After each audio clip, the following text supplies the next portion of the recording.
We are currently going the wrong direction.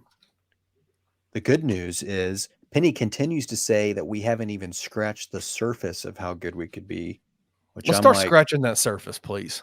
when do we need to get a quarter out and start scratching the little silver piece off to get to that code that tells us how to play damn good basketball? Mm-hmm.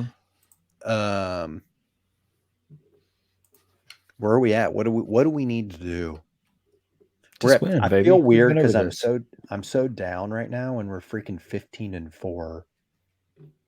Then I go and look at the conference standings, and we're in freaking 7th place in the American. Well, but that's because there's like I 7 know, teams that have 1 loss. I So know. The other thing, I, this is gonna be a real downer. We've only beaten 4 basketball teams that are 500 or better in conference. Did you know that?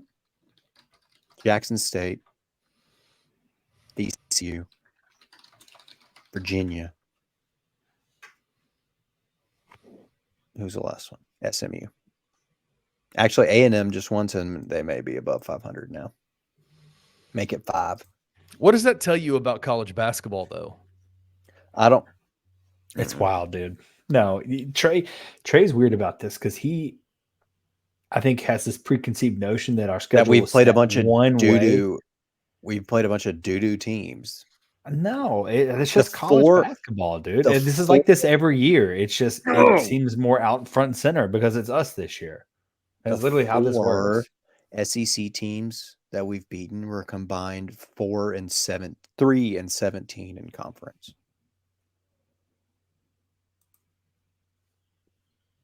Now 4-18 because A&M just beat Missouri. That's disgusting. This is There's a lot of disgusting. talent. The parity in college basketball is alive and well. That's what that tells And me. we've played the lower end of that bell curve. We're down here on the bell curve. It's the teams we've been playing. Which is worrisome. Everything worries you, though. I'm not. Listen, if we were to sit here and talk about things that worry Trey Lasley, we'd be here for it. It would be an hour and a half podcast.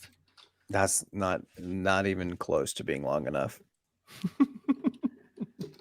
Not Just even listing them remotely. off. Just list. We just listed So off what do the we things need to that what worry. do we need to do? Speaking of AM, they just destroyed my parlay. They were the last leg. I needed them to cover 9.5. They won by 6.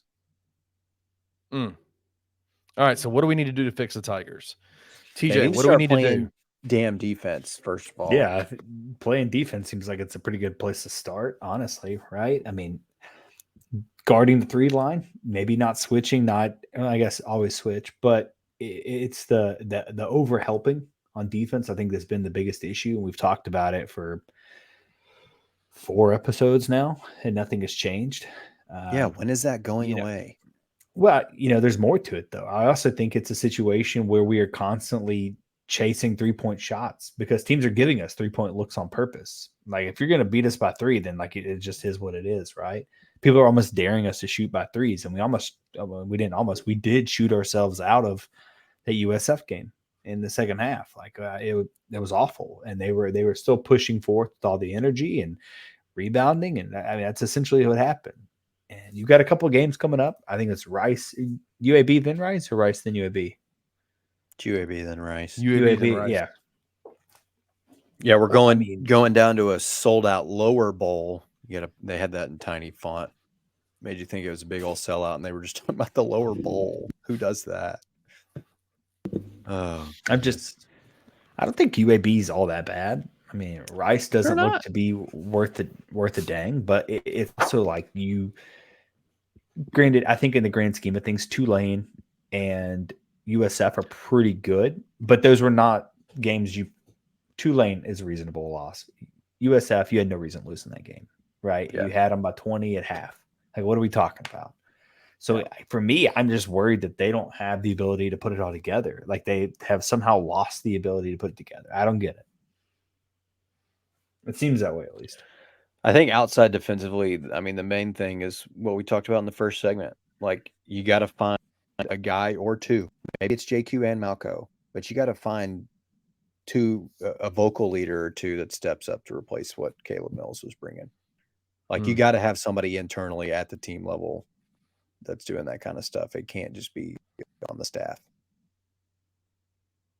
I think that's what they're missing. Yeah, I think that's 100% right. He talked about this a long time ago, or a couple weeks ago, about a couple months ago. He talked about not having bad cops, right, on the team. And, you know, there's a way to be a bad cop and be a constructive bad cop. I think they have a couple of bad cops that probably don't do a good job of actually building the team back up. I think it's more so you know, can be divisive at times. But you know, that I think this is where you rely on a guy like Javon Quinterly. And you say, you've been there, you've been exactly where we want to go. And we need you to hold us accountable. And it's going to take to your point, not just Javon, that Malco, like you're getting me bought at. Malco's freaking been here for 5 years. right. He's played for Penny his whole life. He knows what Penny expects. He knows what Penny teaches. He knows what Penny wants to run. Like Malco, be that extension of him on the team, on the court.